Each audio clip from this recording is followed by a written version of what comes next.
Shalom frères et sœurs, vous écoutez la voix de votre frère Jean-Paul Laosson. Je suis dans la joie de nouveau aujourd'hui de partager ce petit moment avec vous. J'espère que chacun d'entre nous se porte bien. J'espère que vos familles se portent bien, que vos enfants vont bien et que tout se passe bien. J'espère que le shalom de Dieu est aussi avec vous, la joie de Dieu est aussi avec vous, car nous devons toujours nous concentrer sur la joie, la paix et l'amour de notre Dieu. Que la grâce et la paix du Seigneur soient avec chacun d'entre nous et que nous continuions à aimer le Seigneur notre Dieu de tout notre cœur, de toute notre pensée et de toute notre force. Nous allons prier et je vais partager quelques petits enseignements ou bien quelques petites exhortations avec vous ce matin. Éternel notre Dieu, nous voulons te bénir, nous voulons te rendre grâce. Toi qui es notre Dieu, toi qui es notre Père, toi qui nous as appelés des ténèbres à ton agréable lumière, toi qui nous as sauvés, Seigneur Dieu, de ce monde pervers, afin de nous donner de la vie et de la vie éternelle. Nous voulons te bénir ce matin. Nous voulons te glorifier. Nous voulons te dire merci. Nous voulons te dire merci parce que tu nous as sauvés. Nous voulons te dire merci parce que tu nous aimes. Nous voulons te dire merci parce que tu nous conduis. Nous voulons te dire merci parce que tes yeux sont constamment sur nous afin de nous donner la vie et la vie éternelle, Papa. Père, merci Seigneur Dieu pour tout ce que tu fais dans notre vie. Merci Seigneur Dieu pour tout ce que tu nous donnes.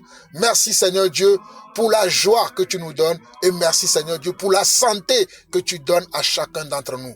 Oh Papa, tes bontés, tes compassions se renouvellent nuit et jour dans notre vie et nous en sommes conscients et nous te bénissons pour cela.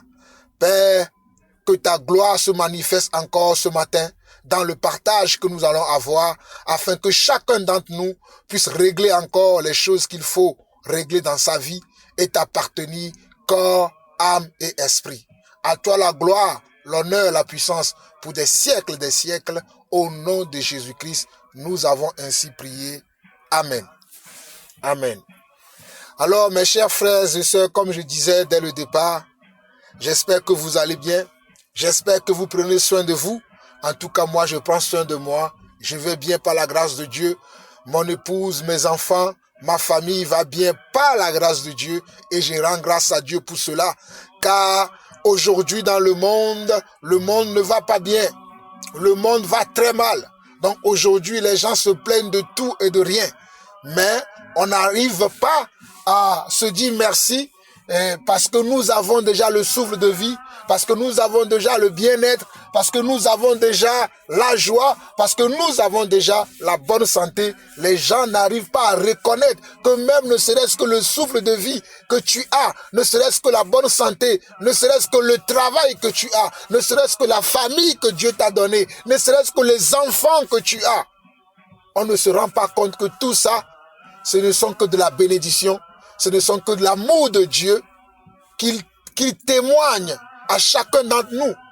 Mais on va toujours remarquer ce qui ne va pas, ce qui n'est pas ceci, ce qui n'est pas cela.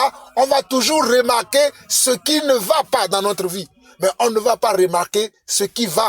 Ce qui est bien dans notre vie, on ne le remarquera jamais. Mais on va pointer du doigt la moindre chose, la moindre petite chose qui n'est pas à sa place. La moindre petite chose qui ne va pas, c'est ce qu'on pointe du doigt. J'aimerais dire à quelqu'un ce matin, bénis le Seigneur pour le souffle de vie que tu as. J'aimerais dire à quelqu'un ce matin, bénis le Seigneur pour la bonne santé que tu as. Bénis le Seigneur même pour les épreuves que tu traverses, parce qu'au travers de ces épreuves, tu vas grandir. Laisse-moi te dire, mon frère, une vie sans épreuve est une vie dans laquelle il n'y a pas de la foi. C'est une vie dans laquelle il n'y a pas la marche dans l'esprit. C'est une vie dans laquelle il n'y a pas la recherche de Dieu. Mais une vie dans laquelle il y a les épreuves. Oh, alléluia. Tu vas chercher Dieu. Tu vas chercher l'amour de Dieu. Tu vas chercher la face de Dieu. Tu vas chercher la volonté de Dieu. Parce que tu demeures dans les épreuves. Les épreuves vont t'amener à aller vers Dieu. Les épreuves vont t'amener à chercher Dieu. Les épreuves vont t'amener à demander qu'est-ce que je dois faire. à consulter Dieu. Parce que la plupart d'entre nous, nous ne consultons plus Dieu. Nous faisons ce que nous-mêmes nous avons envie de faire. Alors que Dieu nous a donné des ordonnances, des commandements, des choses à respecter afin que nous puissions avoir toujours son shalom dans notre vie, sa paix dans notre vie, son amour dans notre vie. Voilà pourquoi, mes frères et sœurs, concentrons-nous pour suivre ce que j'ai envie de partager ce matin. Je ne vais pas être long, je vais être bref, mais je vous préviens que nous sommes toujours dans la repentance, dans la recherche de Dieu, être constamment dans la repentance, chercher la face du Seigneur. Soyez bénis, que la grâce et la paix du Seigneur soient avec chacun d'entre vous. Alors nous allons commencer ce matin et nous allons lire dans Deutéronome chapitre 6. Deutéronome chapitre 6. Nous allons lire dans Deutéronome chapitre 6 qui dit ceci. Et maintenant, voici les lois, les ordonnances qu'Adonai, votre Dieu, m'a ordonné de t'enseigner, afin que tu y obéisses dans le pays que tu traverseras pour en prendre possession, afin que tu craignes Adonai ton Dieu et que tu observes toutes les ordonnances et les lois que je te donne à toi, à ton fils et à ton petit-fils, aussi longtemps que tu vivras. Et tu auras une longue vie. C'est pourquoi écoute Israël et sois attentif à obéir, afin que tout aille bien pour toi et que tu te multiplies comme Adonai, Dieu de tes ancêtres, te l'a promis en te donnant une terre ruisselant de lait et de miel. Shema Israël, Adonai, Elohinu, Adonai, Erad. Écoute Adonai notre Dieu. Adonai est un. Et tu aimeras Adonai ton Dieu de tout ton cœur, de tout ton être et avec toutes tes ressources. Ces commandements que je te donne aujourd'hui seront sur ton cœur et tu les enseigneras attentivement à tes enfants. Tu en parleras lorsque tu seras assis chez toi, lorsque tu voyageras sur la route, lorsque tu te coucheras et lorsque tu te lèveras. Tu les attacheras sur ta main comme un signe. Tu les mettras sur un bandeau autour de ton front et tu les écriras sur les linteaux de ta maison et de tes portes. Nous allons nous arrêter au verset 8 de Deutéronome chapitre 6. Voilà comment le Seigneur notre Dieu a enseigné nos ancêtres, ceux qui ont commencé la marche avec Dieu avant nous. Mes chers frères et sœurs, nous ne pouvons pas chercher à marcher avec Dieu sans connaître qu'est-ce que Dieu a fait d'abord avec les premiers enfants de Dieu, ceux qui ont été d'abord dans sa présence avant nous, c'est-à-dire les Juifs, le peuple d'Israël. Ce sont ceux-là que Dieu avait choisis d'abord avant de nous choisir nous. Donc nous ne pouvons pas chercher ou bien vouloir marcher avec Dieu sans savoir qu'est-ce que Dieu avait fait préalablement. Alors, lorsque Dieu avait sauvé le peuple d'Israël de la main de Pharaon, il les a fait quitter Égypte pour aller sur la terre de Canaan. Voici ce qu'il leur avait donné comme commandement, comme loi, comme des choses qu'ils doivent mettre à l'intérieur d'eux, qu'ils doivent mettre constamment devant leurs yeux, qu'ils doivent même lier dans leur cœur afin de marcher avec Dieu tous les jours restants de leur vie. Je parle de nous les enfants de Dieu. Parce que avant, dans l'ancienne alliance, dans la Torah, le peuple juif représentait comment? Représentait les enfants de Dieu. Et dans la Brit Hadasha, la nouvelle alliance, nous, les enfants de Dieu, les disciples du Seigneur, les chrétiens, les croyants, nous représentons les enfants de Dieu. Que ce soit le peuple juif et que ce soit nous les chrétiens, nous deux, nous formons aujourd'hui le peuple de Dieu. Nous deux, nous formons aujourd'hui le royaume de Dieu sur la terre. Donc nous devons respecter maintenant notre Dieu, nous devons l'honorer, nous devons l'obéir, nous devons chercher à accomplir sa volonté. Le peuple juif a été libéré de qui? De Pharaon, a été libéré de l'esclavage, dans l'esclavage physique, dans lequel ils étaient à l'époque en Égypte, Dieu les a libérés de ça. Et nous, les chrétiens, les disciples, Dieu nous a délivrés du monde. Lorsque nous avons entendu l'évangile et que nous avons cru à l'évangile et que nous voulons marcher avec Dieu, cela veut dire que nous aussi, nous quittions notre Égypte. Notre Égypte qui est quoi? Qui est la non-conscience de notre Dieu, la non-conscience du péché, la non-conscience du mal dans lequel nous vivions. Notre Égypte en tant que chrétien représente la non-conscience que nous avons avant ou bien que nous avions avant lorsque nous étions dans le monde sans la connaissance du péché, vivant tous les jours dans le péché, dans l'ignominie, dans l'erreur, dans l'égarement, sans accomplir les mitzvot de Dieu, les commandements de Dieu, les lois de Dieu, sans accomplir la volonté de Dieu. Mais au moment où Dieu a permis que nous puissions entendre l'évangile, au moment où Dieu a permis que nous puissions entendre sa parole, et que cette parole nous a touchés, nous prenons conscience de notre état de pécheur. Nous prenons conscience de notre état de quelqu'un qui ne connaît pas Dieu, de quelqu'un qui ne fait aucun cas de Dieu. Alors là, nous tendons la main au Seigneur comme lui-même, il nous a déjà tendu la main. Nous prenons sa main et nous lui disons, « Ah Seigneur, nous ne savions pas. Je ne savais pas que tu existais. Je ne savais pas que ce mensonge que je commettais, ce vol que je commettais, etc., était en dehors de ta volonté. Que toi, tu n'aimais pas, que toi, tu n'aimes pas ça. Mais là, à présent que tu m'as appelé à toi et que tu m'as montré que tu es le Dieu véritable et la vie éternelle, je décide de marcher avec toi. » Voilà ce que la Bible nous enseigne. Voilà ce que la parole de Dieu nous montre lorsque nous devenons enfants de Dieu, lorsque nous nous convertissons. Nous venons à Dieu, nous nous convertissons. Voilà, en résumé, en quelques mots, ce que nous devenons. Mais dans l'ancienne alliance, Dieu, pour montrer au peuple juif qu'il les aime, Dieu, pour montrer au peuple juif qu'il est leur Dieu, qu'il est leur Seigneur et qu'il est leur Sauveur, non seulement il les a délivrés de l'esclavage physique dans laquelle ils étaient en Égypte, sous le pharaon, lorsque Dieu les a délivrés, pour montrer qu'il les aime, qu'il ne va pas les abandonner. Parce que quand ils étaient en Égypte, ils travaillaient là-bas, ils vivaient là-bas. Tout ce qu'ils faisaient, ils le faisaient en Égypte. Ils n'avaient d'autre part à y aller. Donc le Seigneur, quand le Seigneur les a délivrés, il les a fait sortir de l'esclavage, mais il doit prendre soin d'eux maintenant.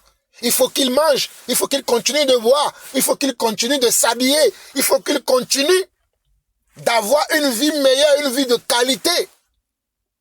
Mais avant d'arriver là, voyez ce que le Seigneur leur dit lorsque le Seigneur les ramène maintenant vers la terre promise. Je vais relire encore Deutéronome chapitre 6 très rapidement, du verset 1 au verset 8.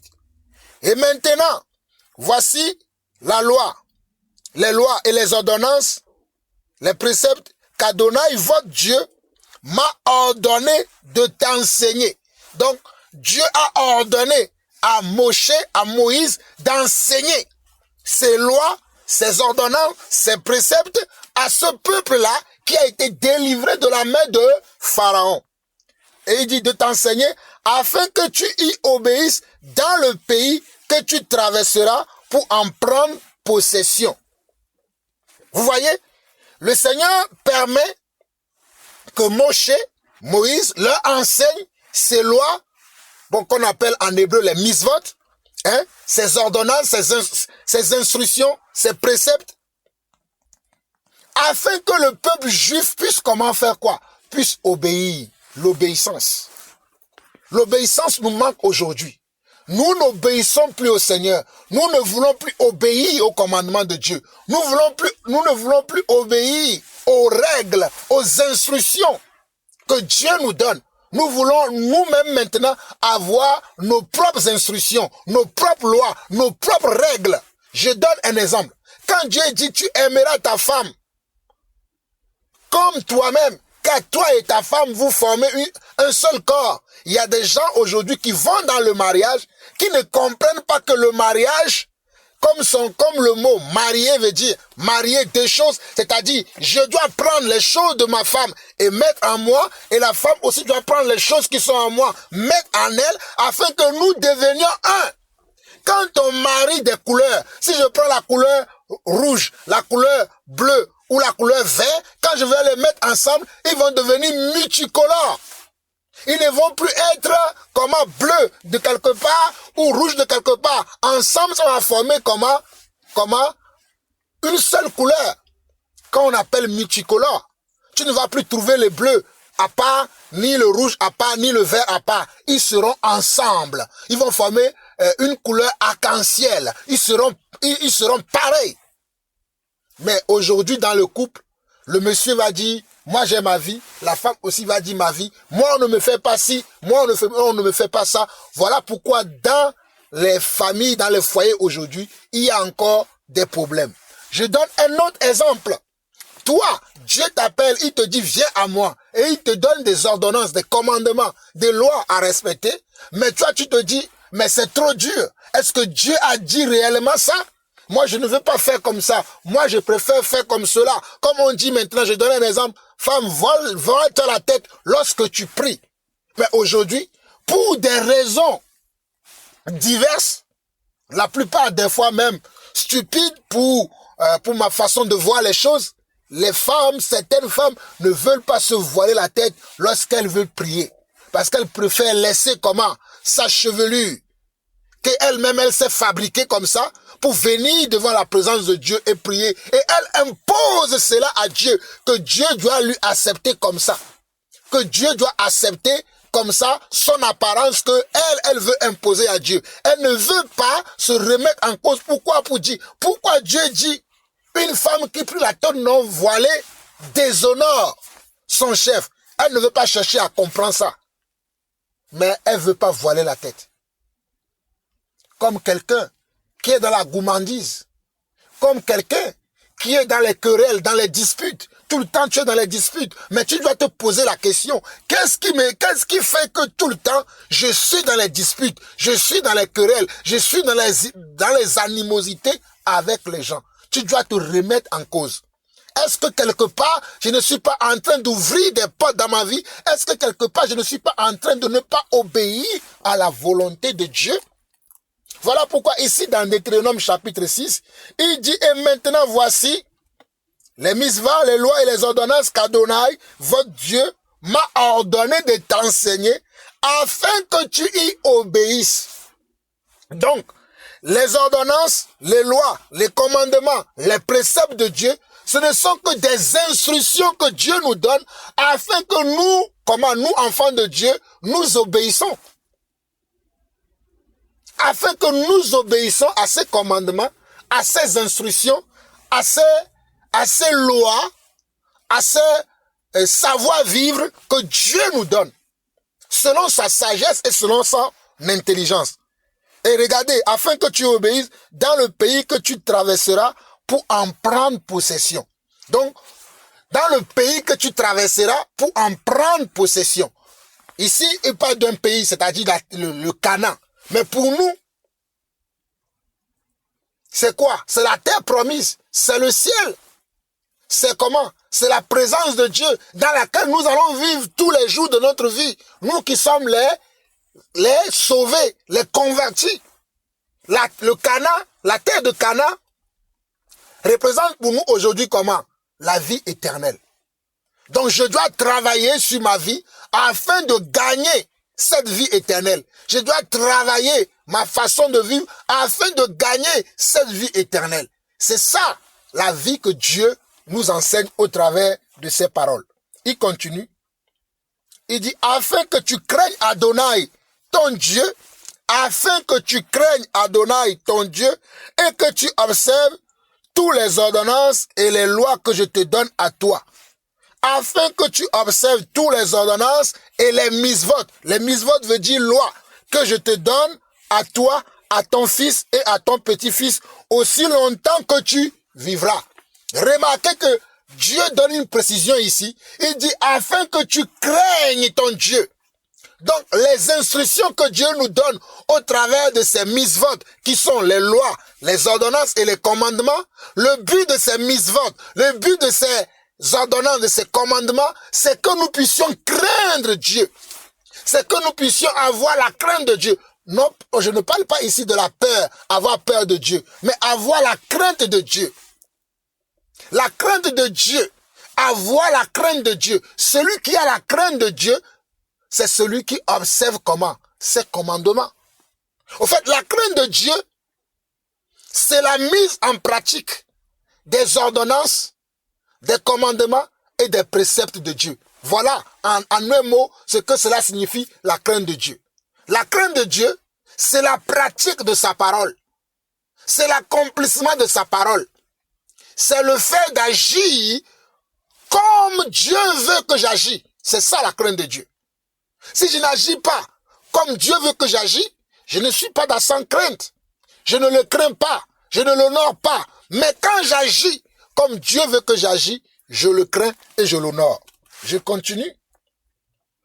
Il dit, afin que tu craignes Adonai ton Dieu et que tu observes toutes les ordonnances, regardez bien, que tu observes toutes, pas quelques-uns. Tu dois observer toutes les ordonnances, toutes les lois, tous les commandements de Dieu. Et il dit à toi, à ton fils et à ton petit-fils. Mon frère, ma sœur, lorsque nous obéissons à la parole de Dieu, nous sommes en train de préparer nos enfants aussi à obéir à Dieu. Et nous sommes en train de préparer aussi nos petits-enfants à obéir à Dieu. Et voilà pourquoi, en obéissant à Dieu, nous enseignons à nos enfants que voici le chemin à prendre. Voici le chemin à suivre. Parce que nous-mêmes, nous obéissons. Parce que nous-mêmes, nous faisons ce que Dieu attend de nous. Donc, nos enfants vont apprendre au travers de nous parce qu'ils nous voient obéir à Dieu. Et nos petits-enfants aussi vont apprendre parce que nous, ils nous voient obéir à Dieu. Voilà pourquoi il dit à toi, à ton fils et à ton petit-fils, aussi longtemps que tu vivras, et tu auras une longue vie. C'est pourquoi, écoute Israël, c'est pourquoi écoute mon fils, écoute chrétien, et sois attentif à obéir, afin que tout aille bien pour toi, et que tu te multiplies, comme Adonai, Dieu de tes pères, ou Dieu de tes ancêtres, te l'a promis, en te donnant une terre ruisselant de lait et de miel. Et il continue, Shema Israël, ça veut dire écoute Israël, Adonai Elohinu, Adonai Ehad, écoute Israël, Adonai, notre Dieu Adonai est un. Écoute chrétien, notre Dieu est un, il n'est pas divisé, il n'est pas divisé comme lui-même. Notre Dieu est un, il est seul, il est unique. Il n'y en a pas deux, il n'y en a pas trois, il est un. C'est une seule personne. C'est un. Il n'y en a pas deux, il n'y en a pas trois. Consacre-toi à lui. Voilà pourquoi il dit, et tu aimeras Adonai ton Dieu de tout ton cœur, de tout ton être et avec toutes tes ressources. Avec toutes tes ressources, avec tous nos ressources, nous devons aimer Dieu. Voilà, il parle d'abord de tout ton cœur. Si Dieu n'est pas dans ton cœur, comment sera-t-il dans ton être? Dieu doit d'abord gagner ton cœur. Dans ton cœur, il ne doit pas avoir de la division. Dans ton cœur, il ne doit pas avoir comment? Le doute. Dans ton cœur, il ne doit pas avoir le mécontentement. Il ne doit pas avoir la distraction. Tout ton cœur doit être focalisé sur Adonai, sur Elohim, sur Hachem, notre Dieu. Mais si dans ton cœur, il y a déjà la division, comment ton être tout entier peut être à Dieu? Comment tu peux aimer ton Dieu avec toutes tes ressources? Si déjà dans ton cœur, tu as un problème, si déjà dans ton cœur, tu as des soucis, ton cœur, l'intérieur de toi, le cœur, c'est la profondeur d'un homme. C'est l'intérieur d'un homme. C'est là où on ne voit pas. C'est dans le cœur que réside comment? L'âme. C'est dans le cœur que réside comment? L'esprit. Je ne parle pas du cœur physique. Hein. Que quelqu'un ne me comprenne, je ne parle pas du cœur physique. Je parle de la profondeur, de l'intérieur de l'homme. Dans l'intérieur de l'homme, il y a quelque chose que Dieu appelle cœur. C'est là où résident les émotions, c'est là où résident les sentiments, c'est là où réside comment? La foi, c'est là où réside comment?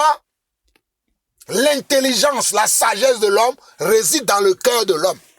Maintenant, si à l'intérieur de ce cœur, si à l'intérieur de cet endroit précis que la Bible appelle cœur, que je viens d'expliquer en quelques mots, tu es déjà divisé dans cet endroit.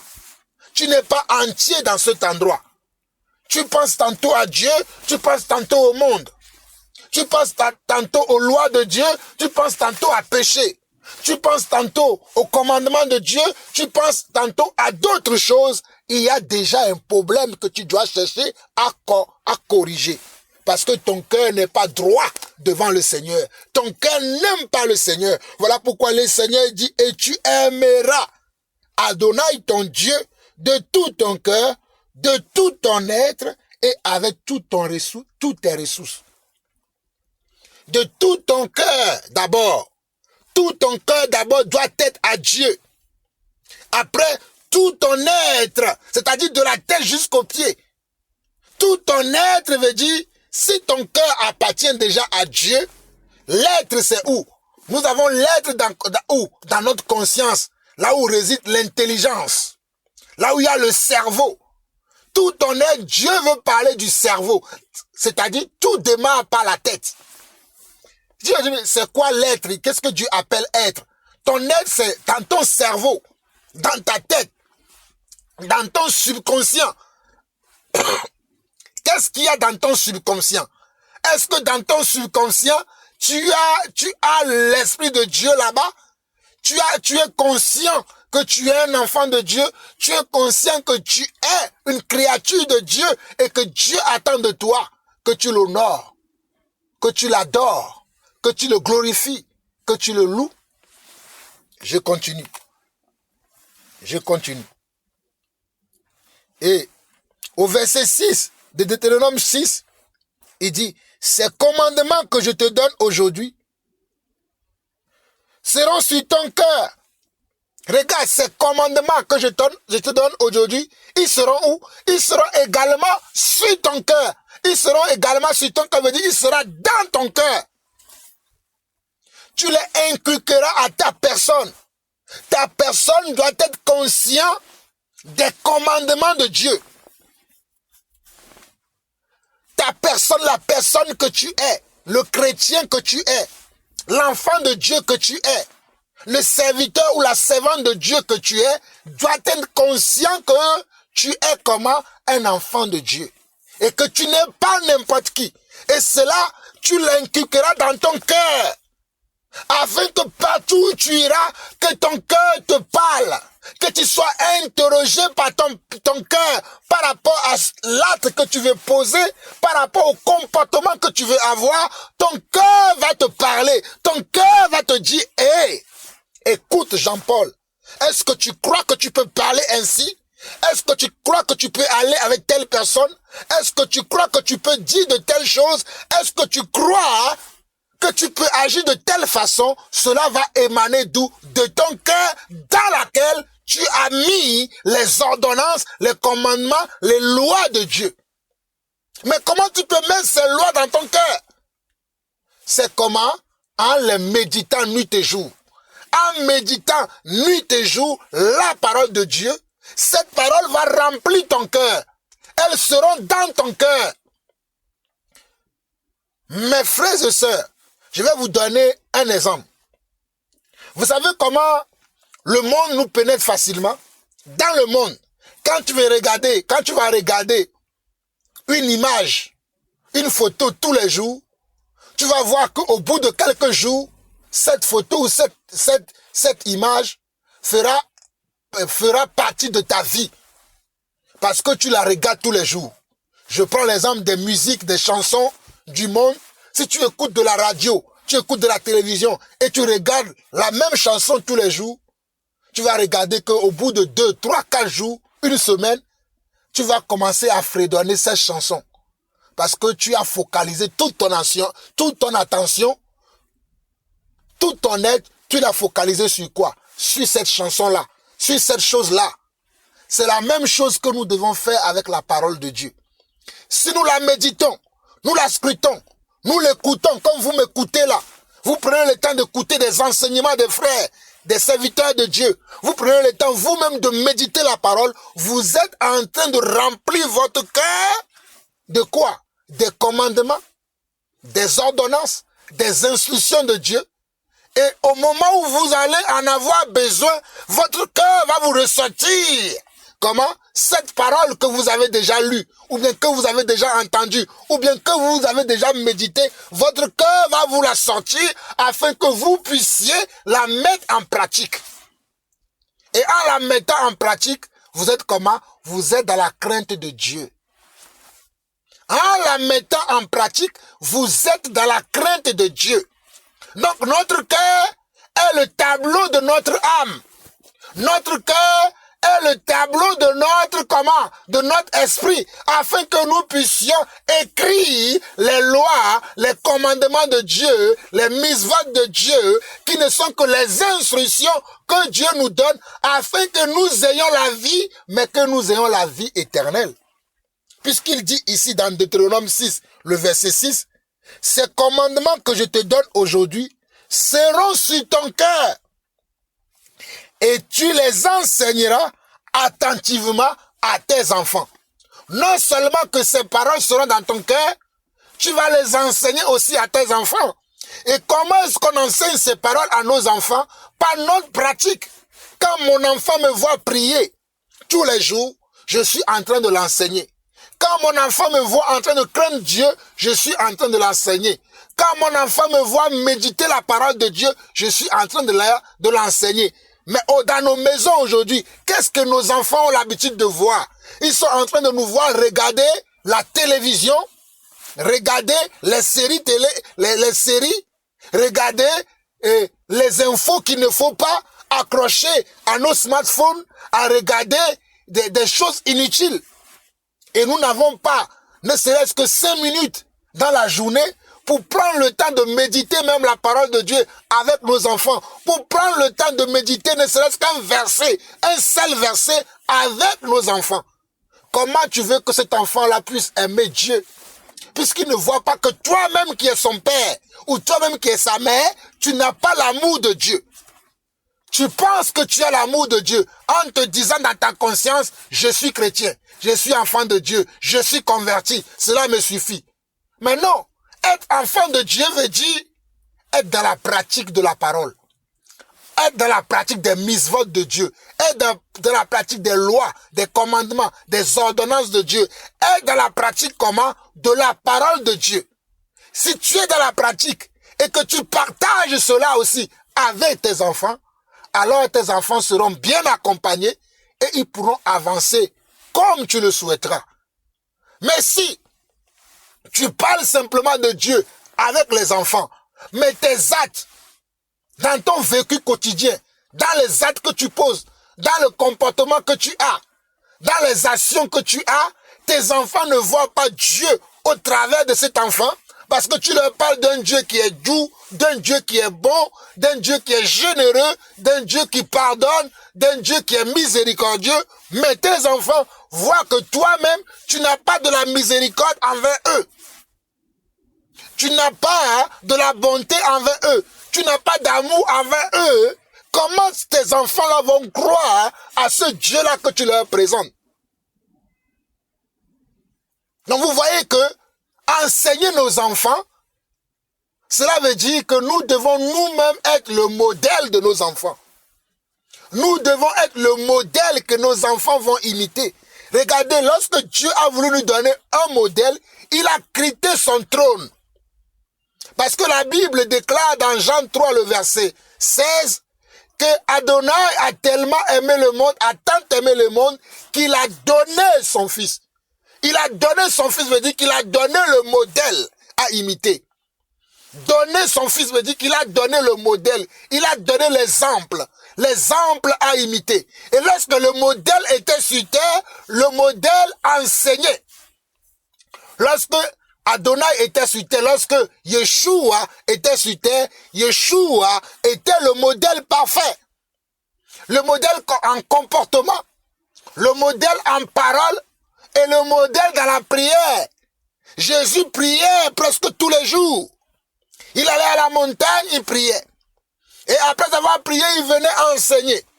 Il venait enseigner, il enseigne, non pas simplement par la parole, mais il enseignait aussi par le comportement. Vous allez voir que Jésus enseignait beaucoup les pharisiens par son comportement. Il enseignait beaucoup le monde aussi par son comportement. Donc Jésus était rempli, Yeshua était rempli de la connaissance, de l'instruction, des commandements, de la volonté de Dieu. Et lorsqu'il était sur terre, il était le modèle parfait de cette volonté. Voilà pourquoi Dieu nous dit à nous aussi, dans Deutéronome 6, le verset 6, « Ces commandements que je te donne aujourd'hui seront sur ton cœur et tu les enseigneras attentivement à tes enfants.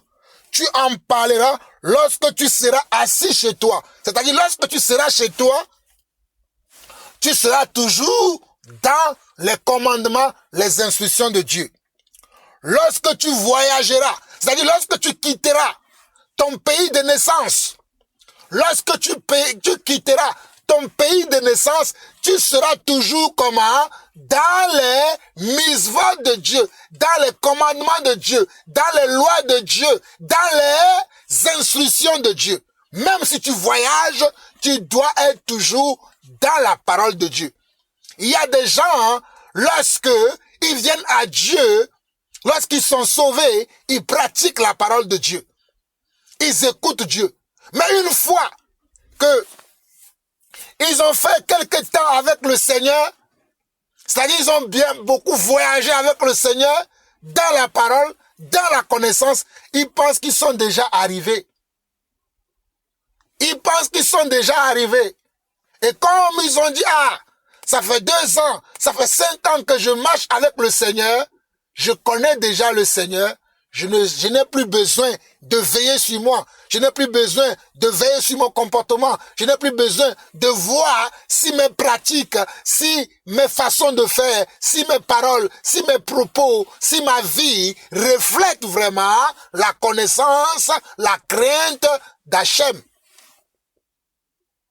Et il y a d'autres, lorsqu'ils sont dans le besoin, ils connaissent Dieu. Mais une fois où Dieu les a bénis, peut-être Dieu les a bénis, ils ont quitté ce besoin-là. Ils ne sont plus dans le besoin. Ils ne sont plus dans l'épreuve. Ils oublient Dieu. Voilà pourquoi il dit ici, tu en parleras lorsque tu seras chez toi, lorsque tu voyageras sur la route, lorsque tu te coucheras et lorsque tu te lèveras. Donc on comprend que la parole de Dieu doit être devant nous constamment.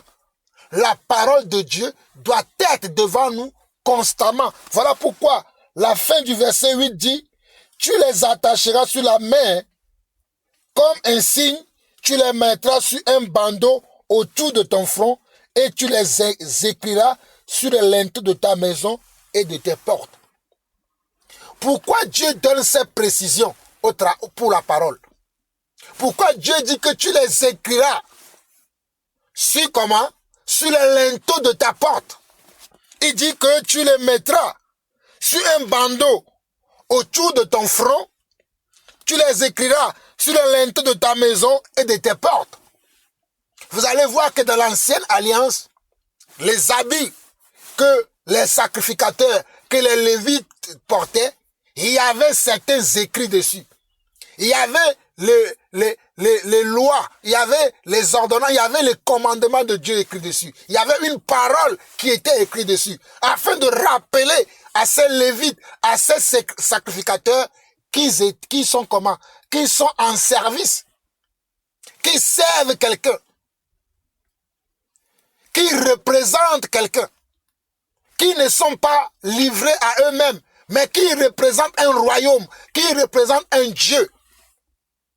Et quand tu vas aller chez les Juifs, les Hébreux, tu vas voir que dans leur maison, ils vont écrire la parole de Dieu sur les linteaux de leur maison. Souvent, tu vas voir le tétragramme qui est YH HVH, le Yud-Ke Vav-Ke, hein, le tétragramme, tu vas le voir chez eux, qui n'est que Adonai, qui n'est que Elohim, qui n'est que Hachem, qui représente Dieu. Et d'autres personnes, tu vas voir des paroles de Dieu qu'ils ont soustrait de la loi, de la Torah, qu'ils ont soustrait de la loi de la Torah et qu'ils mettaient sur les linteaux de leur porte. Des fois, ils vont le mettre même comme un bracelet sur leur main. Pourquoi Dieu dit ça? Afin que nous soyons un avec la parole. Dieu veut que nous fassions un avec la parole. Dieu veut que nous fassions un avec la parole. Nous devons faire un avec la parole. Et faire un avec la parole, cela ne peut se faire que si chaque jour qui se passe, je me dis que je suis un enfant de Dieu. Chaque jour qui se passe, je me dis que je suis un enfant de Dieu. Et qu'est-ce que je fais de Dieu? Qu'est-ce que je fais de sa parole? Cela va m'interroger et cela va m'amener à regarder dans la parole. Ou si je ne regarde pas dans la parole, à voir si dans mon être, à voir si dans mon cœur, à voir si en moi, je pratique ce que Dieu attend de moi. Voilà pourquoi il dit dans le verset 8 ici, tu les attacheras sur ta main. Attacher la parole sur ta main. Comme un signe. Tu attacheras la parole sur ta main comme un signe. Ce n'est pas anodin quand Dieu dit, tu attacheras la parole sur ta main comme un signe. Tu les mettras sur un bandeau autour de ton front. Le front représente quoi? La pensée. D'abord, il a dit, d'abord, tu les attacheras sur ta main comme un signe. Ça veut dire que tout ce que ta main doit toucher, tout ce que tu dois toucher par ta main, hey, réfléchis, pense, tu es comment? Tu es un serviteur de Dieu, tu es une servante de Dieu. Alors, ta main ne peut pas toucher le péché. Ta main ne peut pas toucher l'immortalité. Ta main ne peut pas toucher ce qui est comment? Ce qui n'est pas droit devant le Seigneur. Et après la main, il dit quoi? Tu les mettras sur un bandeau autour de ton front. Autour de ton front veut dire dans tes pensées. Le front représente la tête. Et dans la tête, il y a quoi? Il y a les pensées. Même si tu n'écris pas la parole de Dieu physiquement sur ton front, dans tes pensées, les pensées que tu as, dans tes pensées, est-ce que tes pensées reflètent la gloire de Dieu? Est-ce que tes pensées honorent Dieu? Est-ce que tes pensées sont à la gloire de Dieu? Est-ce que tes pensées représentent les instructions, les commandements, les lois de Dieu? Si tu remarques que tes pensées sont toujours à l'opposé des pensées de Dieu, il y a un problème chez toi. Si tu remarques toujours que tes pensées sont en opposition à la parole de Dieu, il y a un problème chez toi. Et il continue. Enfin, et tu les écriras sur les linteaux de ta maison et de tes portes. Et chez toi à la maison, comment te comportes-tu à la maison? Comment te comportes-tu à la maison? La maison représente la société. La maison représente l'environnement. La maison représente l'endroit, le milieu social dans lequel tu vis. Parce que tu les écriras sur les linteaux de ta maison et de tes portes. Partout où tu vas dans le monde, comment te comportes-tu? Quelles sont tes actions que tu poses, tes actes que tu poses, tes façons d'agir, tes paroles que tu prononces, ton comportement, qu'est-ce que tu fais? Mon frère, ma soeur, une fois que nous allons travailler sur ces choses, mes frères et sœurs, vous allez voir que tous les jours, nous serons dans la repentance. Tout ce que je viens de dire en quelques mots là, une fois que une fois que ces choses feront partie intégrante de nous, constamment, que cela va nous hanter, cela va nous poursuivre tous les jours, partout où tu iras, tu verras que tu chercheras à faire la volonté de Dieu. Et si tu ne le fais pas, tu vas rentrer en repentance pour dire, Hachem, pardonne-moi parce que je me posais mes regards là où il ne faut pas. Hachem, pardonne-moi parce que j'ai posé mes yeux sur ce qu'il ne fallait pas. J'ai parlé comme il ne faut pas. J'ai pensé à une situation sur laquelle je ne devais pas penser. J'ai eu des pensées qui ne te glorifient pas. J'ai eu des images qui ne sont pas à ta gloire. Et tu seras comment? En train de veiller sur toi. Tu seras en train de veiller sur toi. Tu seras en train de veiller sur toi.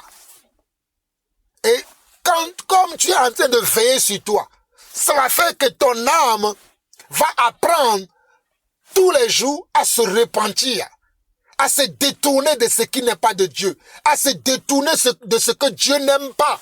Parce que tu as fait de ta personne quelqu'un qui aime Dieu. Tu as fait de ta personne quelqu'un qui cherche Dieu. Tu as fait de ta personne quelqu'un qui veut que Dieu s'intéresse à lui.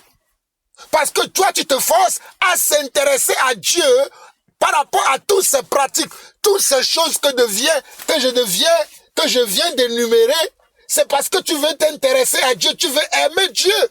Comme on a vu que tu aimeras Dieu de tout ton cœur, de tout ton être et de toutes tes ressources. Tu aimeras Dieu de tout ton cœur, de tout ton être et de toutes tes ressources. C'est ce que je viens de développer comme ça. En pratiquant ces choses, tu seras en train d'aimer Dieu de tout ton cœur, de tout ton être et de toutes tes ressources. Et tu seras en train de faire quoi? D'aimer ton prochain comme toi-même et tu as accompli comment? La loi, la Torah. Parce que Dieu dit tu aimeras ton prochain comme toi-même. Alors lorsque tu mettras ces choses en pratique, forcément tu seras en train d'aimer ton prochain comme toi-même. Parce que tu es en train de pratiquer ce que Dieu veut. Et comme tu pratiques ce que Dieu veut, tu ne vas pas embêter ton prochain. Tu ne vas pas aller à l'encontre de ton prochain. Tu ne vas pas être un opposant pour ton prochain, mais tu vas être comme une bénédiction pour ton prochain. Alors là, tu es en train d'accomplir toute la Torah. Tu es en train d'accomplir toute la parole de Dieu. Voilà pourquoi beaucoup d'entre nous, nous sommes encore bloqués. Nous n'avançons pas parce que nous n'avons pas compris l'essentiel, la base. La base, c'est ça. La base de notre foi. C'est résumé dans ce chapitre-là que je viens de vous lire. Deutéronome chapitre 6. Mes frères et sœurs, méditez-la bien. Deutéronome chapitre 6. C'est le résumé de la loi de la volonté de Dieu. C'est la base. C'est sur ça là que tu dois te focaliser. C'est sur ça là que tu dois amener tes pensées à regarder tous les jours. Amener ton cœur à sculpter. À voir, à imaginer, à penser, à régler, à régulariser, à comptabiliser tous les jours. Tu dois comptabiliser ces choses dans ton cœur, dans ton être et dans toutes tes ressources. Une fois que le compte n'est pas bon, s'il y a un manquant, s'il y a un déficit dans ce compte-là, il y a un problème. Il y a un problème, ma sœur. Ne nous voilons pas la face.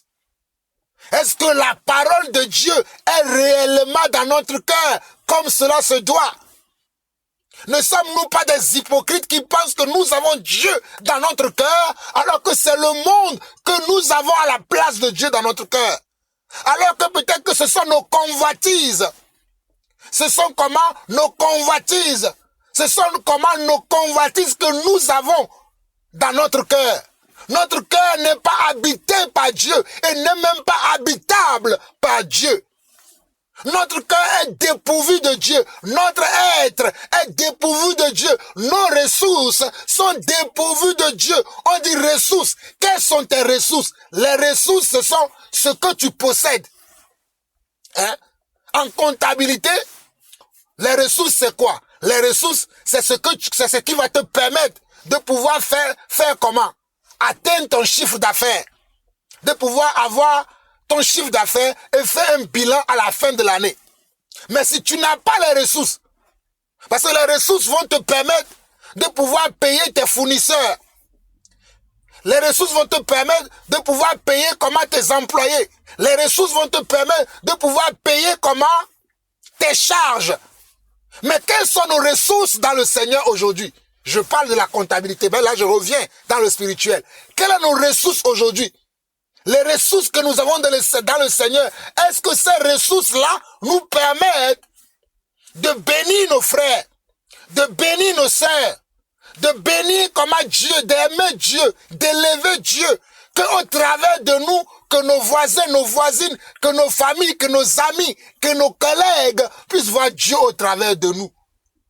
Si tel n'est pas encore le cas, nous avons un travail à faire.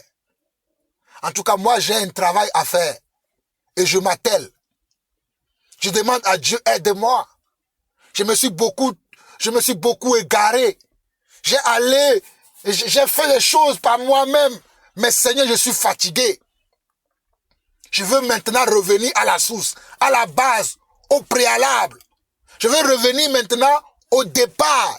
Je veux revenir au commencement. Je ne veux pas me tromper moi-même par quoi que ce soit ou par qui que ce soit, mais je veux revenir à la base, au fondement. Et le fondement, c'est ça. Que le Seigneur aide chacun d'entre nous à ce que nous revenions à cela et que nous pratiquions cela. C'est le fondement, c'est la base. Une fois que ces choses seront en nous, nous serons tout le temps dans un cœur repentant, un cœur qui cherche Dieu, un cœur qui aime Dieu, un cœur qui veut assouvir les volontés et les instructions de Dieu, un cœur qui veut aimer Dieu, un cœur qui veut aimer Hachem, un cœur qui veut adorer Hachem, un cœur qui veut l'appartenir, corps, âme et esprit. Éternel notre Dieu, je te bénis encore, Seigneur Dieu, pour ce petit rappel que tu m'as fait à moi-même et que tu me permets que je puisse élargir à toute l'Église afin que chacun d'entre nous puisse se rappeler que nous ne sommes pas nous-mêmes, mais que nous sommes des enfants de Dieu, que nous sommes des serviteurs et des servantes de Dieu. Alors, Seigneur, que ta parole puisse s'imprégner dans notre cœur, que ta parole puisse s'imprégner dans notre être, que ta parole puisse s'imprégner dans nos ressources, afin que tous les actes que nous allons poser, afin que tout notre comportement, tout notre être, nous puissions être, Seigneur Dieu, le modèle que tu attends de nous. Oh Seigneur, que nous puissions être, Papa, la personne que tu veux. Oh, que nous puissions être le serviteur, la servante que tu cherches, Papa. Nous avons trop menti. Nous avons trop, Seigneur Dieu, trop menti. Nous t'avons trop trompé. Mais Seigneur Dieu, l'heure n'est plus à la tromperie. Voilà pourquoi nous te demandons pardon. Voilà pourquoi je te demande pardon pour l'hypocrisie dans laquelle j'ai été, pour le manque dans laquelle j'ai été, pour la non-clairvoyance dans laquelle j'ai été. Oh Papa, je te demande pardon parce que j'ai été loin de toi. J'ai été, Seigneur Dieu, loin de ta face, loin de tes commandements, loin de ce que tu attends de moi. Mais aujourd'hui, Papa, j'ai entendu ta voix. J'ai compris, Seigneur Dieu, ce que tu attends de moi. J'ai compris ce que tu veux que je fasse. J'ai compris ce que tu attends de moi et de ma famille. Alors, Papa, je t'en supplie, aide-moi à me débarrasser du mensonge. Aide-moi à me débarrasser de l'hypocrisie. Aide-moi à me débarrasser de moi-même, de mon ego, de mon orgueil. Aide-moi à me débarrasser du monde. Aide-moi à me débarrasser des vices cachés à moi et à me concentrer sur toi. Oh Seigneur, que ta bonté, que ta grâce, que ta miséricorde puisse me toucher encore aujourd'hui et que cela puisse toucher aussi mes frères et sœurs à travers le monde entier. Sois béni, Papa. À toi seul la gloire, l'honneur et la puissance pour des siècles des siècles. Au nom de Jésus-Christ, j'ai ainsi prié, ou nous avons ainsi prié. Amen. Shalom, shalom, shalom. À bientôt.